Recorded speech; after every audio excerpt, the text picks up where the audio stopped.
Аксар мәктәбе укучылары игелекле гамәлгә кушылган, берәүләр кисә, икенчеләре тасмаларны әзерләп кагаз капларга тутыра бара.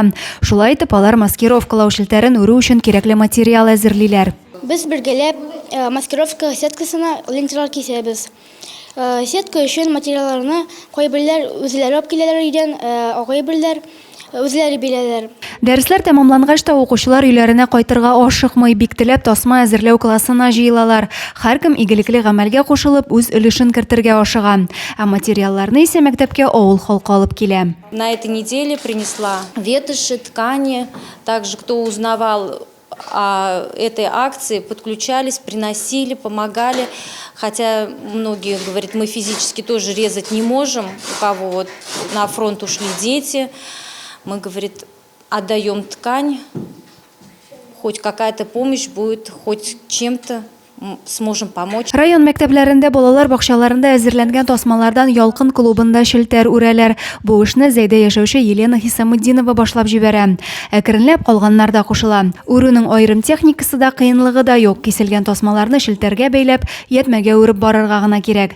Үрелгән шелтәрләр исә сугышчыларның хәрби техникасын каплау һәм үзләре яшеренер өчен кулланыла. Слава Богу, откликнулись люди и понеслось. Светлана Долгова нам помогла найти помещение.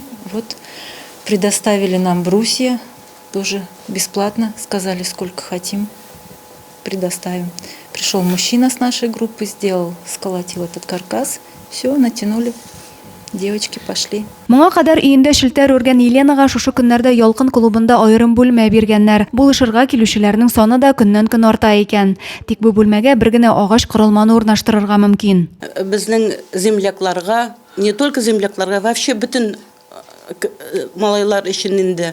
Бу бит алар бит сугышалар не только за себя, за весь bütün халык өчен, bütün балалар өчен, bütünебез өчен. Поэтому мен хочу әйтергә инде, чтобы зоррак помещение булсын монда эшләргә. Шелтәр үрүдә теләге булган һәр кеше катнаша ала. Материал белән булышлык итә алучыларны да Казан урамында урнашкан Ялкын хәрби клубына мөрәҗәгать итүләре сорала. Адилә Борханова, Денис Сипатов, Зей хәбәрләре.